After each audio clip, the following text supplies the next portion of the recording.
Welcome back. Last week we spoke about the alpha state, right? We mentioned how the alpha state was the state of flow, right? The state of flow when you are actually performing a song or you're performing in front of people in a live audience, or even when you're writing music. That in order to get into a state where you're fully creative, when you're intuitive, you just don't think about anything, you're no longer thinking, but you're just doing. This is what we call the flow state. Now, if you remember, we spoke about four actual states. We spoke about the delta state, which is your sleep state, your deep sleep state. And then we have the beta state, which is the awake state. This is when you're conscious in your everyday life. You can actually use your brain to think. You're conscious, you're aware of what you're doing and what you are actually doing during the course of a day.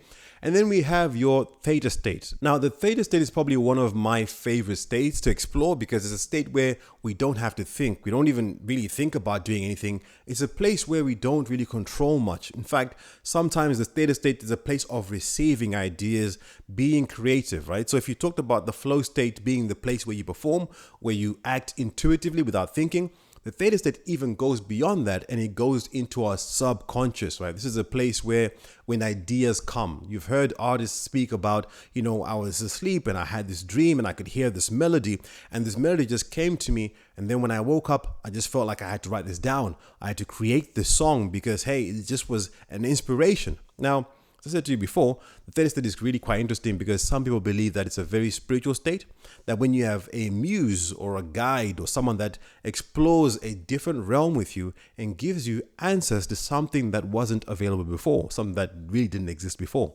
I had one friend of mine who said, when I'm having a challenge with thinking about anything, thinking about, solving a problem, that sometimes I find that when I go to sleep, I wake up the next morning and I have the answers. This is interesting, right? Because he's talking about allowing yourself to go to sleep thinking about a problem, but not actively trying to solve that problem. Waking up the next morning, having a clear mindset and having a clear answer as to how you can go about resolving that problem. So the theta state is useful, not just for musicians, not just for creative people, but it's useful for everyday people. There's a famous story about Nikola Tesla who specifically meditated and tried to master this theta state where he would be able to actually induce the state by falling asleep or entering a point where he's almost asleep and would be holding a ball in his hand. And when he was just drifting off to sleep, just being slightly beyond the verge of the conscious awareness, the beta state, and the sleep state, the delta state, he would enter into a theta state where he was not fully aware and he would be dreaming, and he would be also able to think about the problems that he was facing. And then in this state is when he would find the solutions to the ideas that he had or the problems that he had. And this was his meditative process to get into the theta state.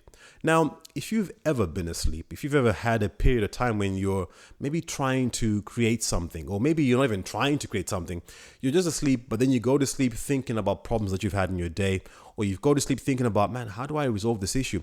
And then when you're in the dream state, you start to dream about the thing that was happening during the day. You start to dream about a conversation that you were having, or maybe you start to dream about the conversation that you had with someone a few weeks ago, right?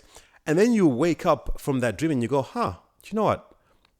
It's like I had this thing that was happening in the real world and you can't recall whether you were actually dreaming it. Did that conversation actually happen, or was I actually dreaming it? I don't know if you've ever had this happen to you before.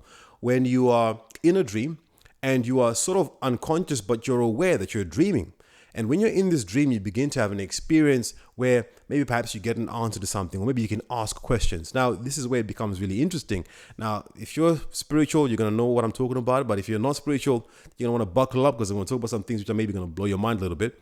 Now, if you've ever heard of people who are able to astral project, or maybe people who are able to lucid dream, like lucid dreaming is probably more common. It's when you are having a dream, but in that dream, you're alert, you're aware, you are able to control certain parts of that dream or certain parts of your movement, and you're able to dictate exactly what you're able to say.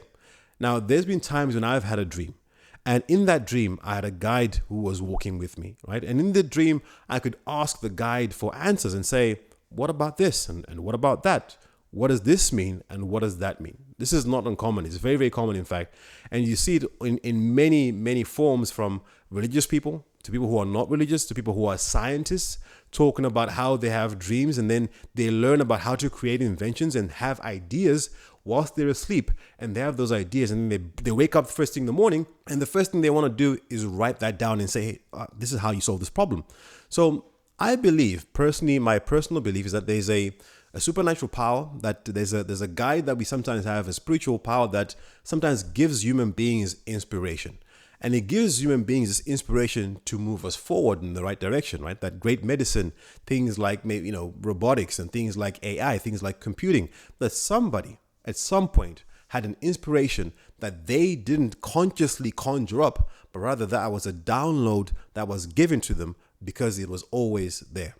And so now, if you are someone who was maybe trying to create something, trying to create music, or trying to build a business, or trying to do something that you've never done before, that's new, that nobody has a blueprint for, and you're trying to figure it out, you're trying to think to yourself, man, you know what, I really have an idea. I've got something, the rough concept of an idea here. Maybe it's a song that you want to work on, and you don't quite know how to create it, how to really develop that thing.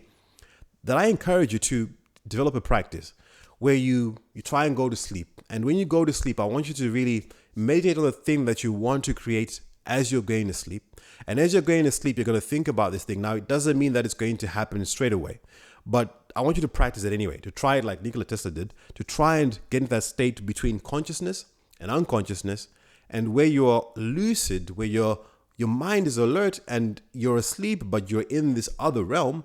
And then you can actually begin to ask questions in this realm. Now, here's the thing. A lot of people who are maybe Christians or maybe religious people are going to say, hey, what is he getting into now? You're going to tap into different realms that you have no clue about. So I will put a disclaimer right at this point and say, look, if you're somebody who is religious or someone who is spiritual and you're not quite aware of what this world looks like, what this realm looks like, then maybe it's not the right thing for you to do. I encourage you. In fact, I always encourage everyone that I speak to say, listen, before you do anything that's spiritual, before you do anything that is of a spiritual nature, you need to pray about it and find out if this is the right thing for you to do. Trust me, this is something that is quite a powerful thing that I don't think you should mess around with if you don't know exactly what you're doing. Because I've spoken to friends of mine who are creative people, and they've told me about, going to ayahuasca, for example. If you haven't heard of ayahuasca, it's a ceremony that they do where you take a certain drug and you put yourself in a certain environment. And once you're in that environment, you are able to transfer yourself or transfer your consciousness into a different realm. Now, in this realm, certain people have different experiences. Some people have great experiences, and some people have absolutely terrifying experiences where they feel like it's like death or hell. And some people experience something which is absolutely beautiful, like it's heaven. Some people have more clarity. They just say to you, you know what, I don't know what happened, but I just came out of this and I just seems to have a lot more clarity about everything in my life. So I would say approach this with caution, because if you're not aware of what you're doing, you could either end up very confused, more confused, or even terrified if you're not sure what you're doing with this. So if you're someone who suffers trauma, or someone who suffers anxiety, or someone who has suffered trauma and anxiety, and maybe you're not fully connected with yourself spiritually, and you fully don't have a good grasp of yourself spiritually, then I would say the first spiritual practice that you need to do is to get grounded in yourself. Like, I believe in spirituality, so what I'll always say to people is, before you dive into anything that has to do with the spiritual nature, you must connect with yourself spiritually first, so that you can recognize yourself, you know your voice, and when you're in this place, you don't get lost.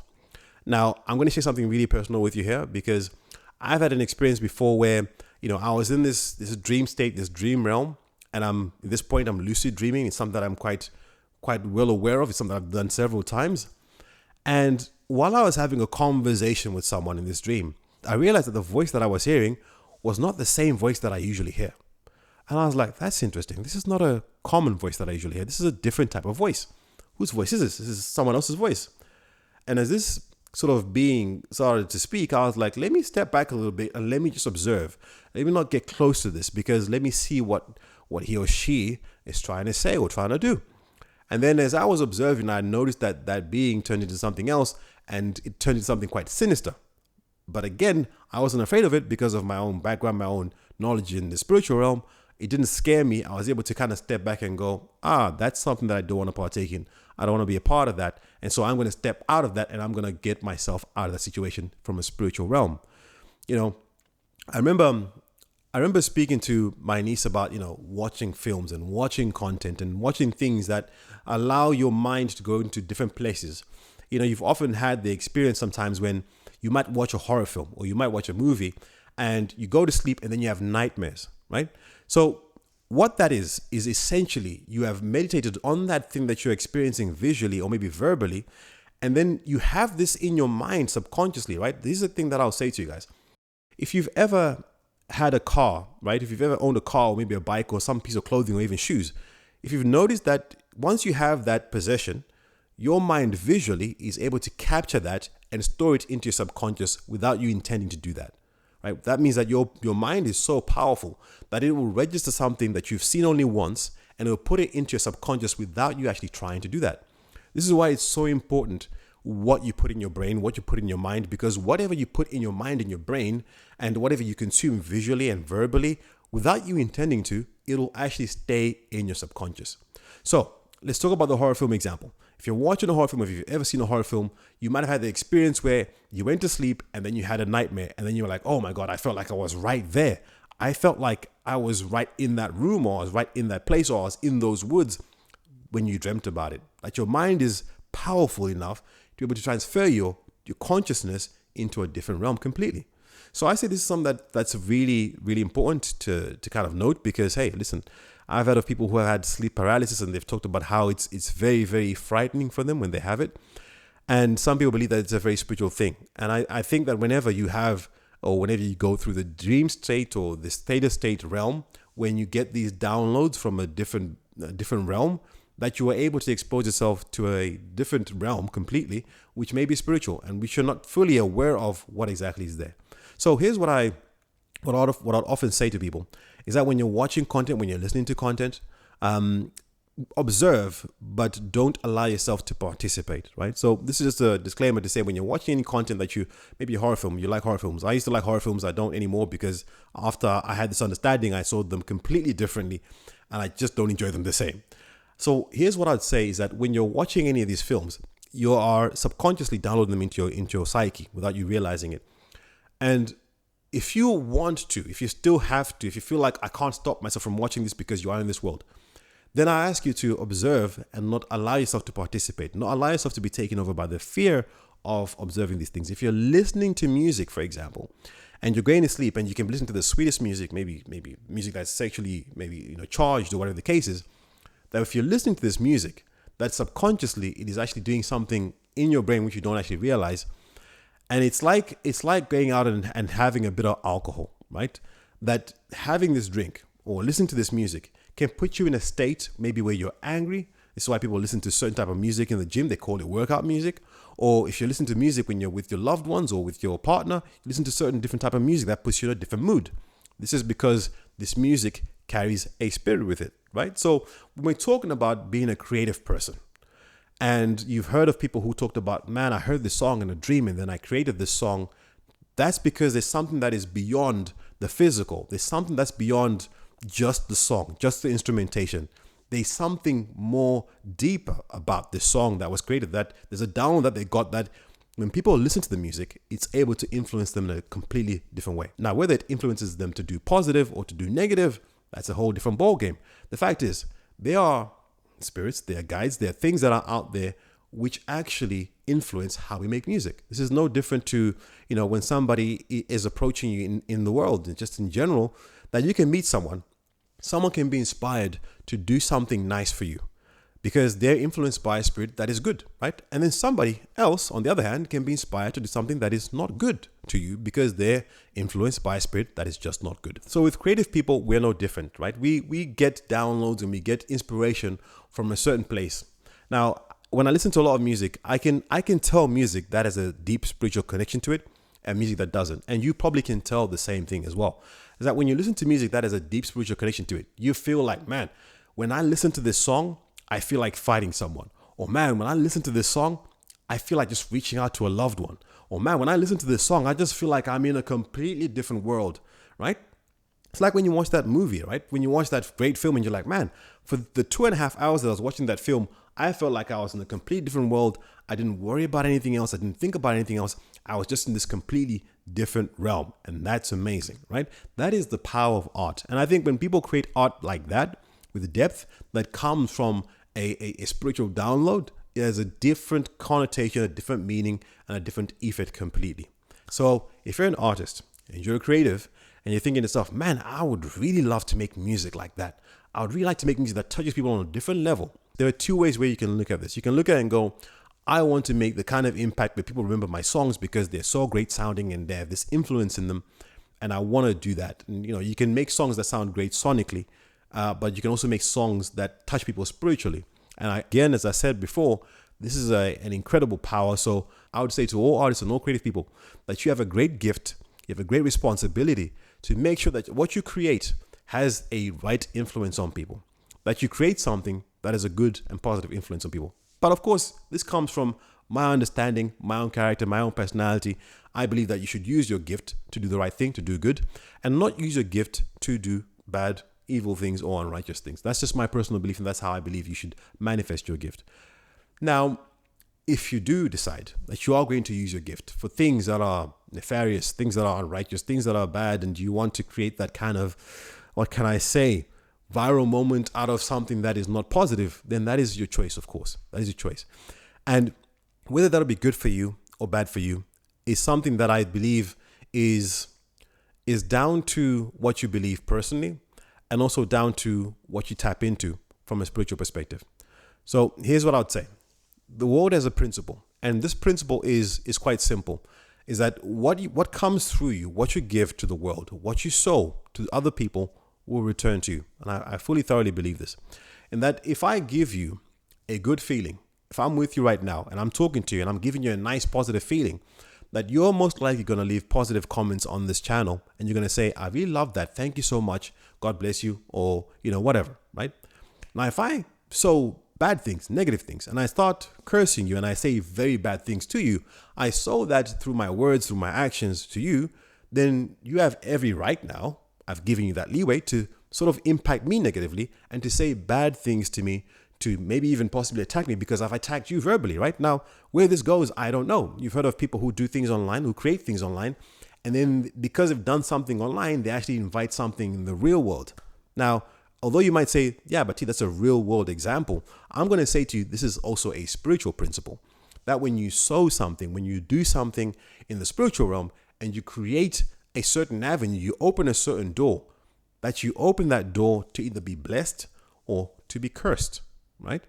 And so when I do good things or when I do positive things and I do righteous things, I open the door for someone else to say, you know what, God bless you. And it's like a prayer that goes up to heaven and people pray for you. And it's like, I always say prayers are like rain droplets that gather up in the clouds. And so are curses. They're like rain droplets that gather up in the clouds.